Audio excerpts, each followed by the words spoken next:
Welcome to 6 Minutes to Financial Clarity. Today's subject is the power of asset allocation. Based on your experiences, what mistakes do investors often make? This graph shows you that one of the worst things that we can do is we can sell after the market has dropped significantly, and then we wait to buy until the market already comes back.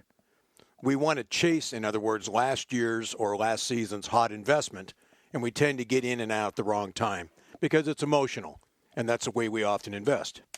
Trying to pick the best performing investment categories is often very difficult. The reasons? Well, no investment category performs the same or well all the time. We find that sometimes different categories frequently move in different directions, and we often run into the problem when we analyze historical performance that the leader in an asset group growth 1 year could be an underperformer the next year. What is asset allocation? Well, it's a strategy for creating a personalized portfolio by combining stocks, bonds, and other cash equivalents in varying proportions. It's the science or the engineering behind the design of an investment portfolio. And it's the selection of the style and class of investments, as well as the percentage weighting within each investment to attain the desired results that the engineer or the person who put this portfolio together wants to attain. In looking at the history of asset allocation, we look at Dr. Harry Markowitz's article written in 1952 in the Journal of Finance.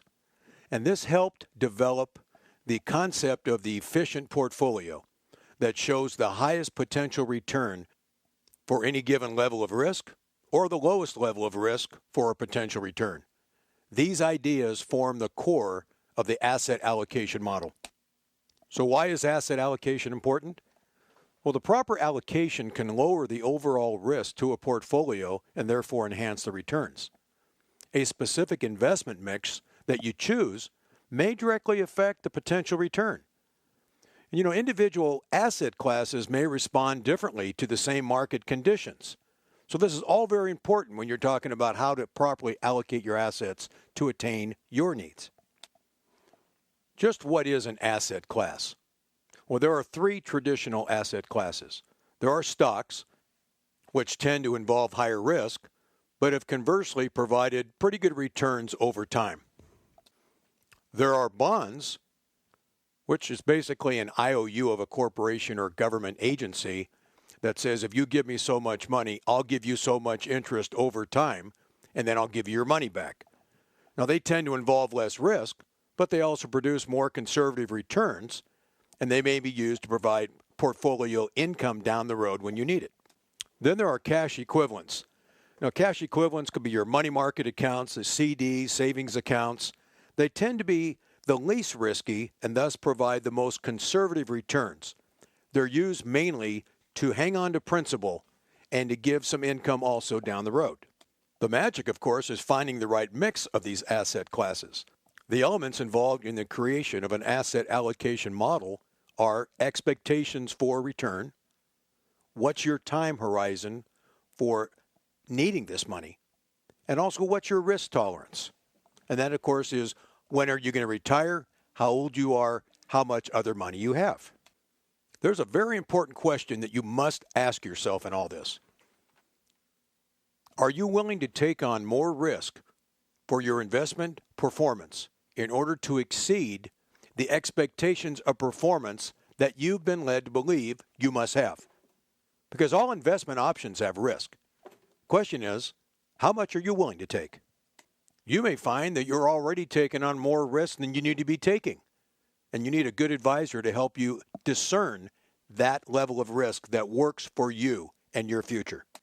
Here's a sample question you might ask yourself, and I want to know how you would respond to the following statement. Protecting my portfolio from loss is more important than achieving high returns. Would you strongly agree with that? Agree? Risk and return are equally important? You disagree? Or you strongly disagree? This is very important in helping an advisor direct you in the right place for you to be achieving with your money what you need to achieve.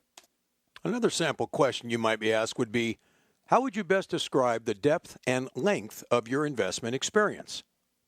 Would you say I have no experience? Would you say I have some experience? Would you say I've got pretty broad experience?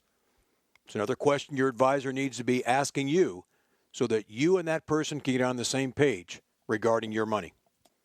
So to sum this all up, you may ask, how can this help me? Well, let's remember something. Asset allocation may be applied to each of your different investments. That a separate profile should be completed for each investment within your portfolio. And you need to meet with a financial professional to review your profile and ensure that your answers are consistent with your goals.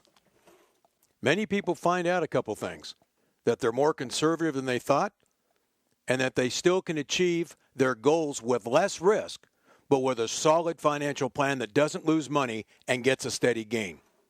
Always remember that it's important for you to find a financial advisor who will do right by you according to your needs, not their product. We hope you enjoyed this presentation, and we look forward to many more in the 6 Minutes to Financial Clarity series. Well, thanks for watching the video. I hope you learned something from it. If you'd like to learn more about the Safe Money System process, please look at the 2 videos called Introduction and Safe Money System Process.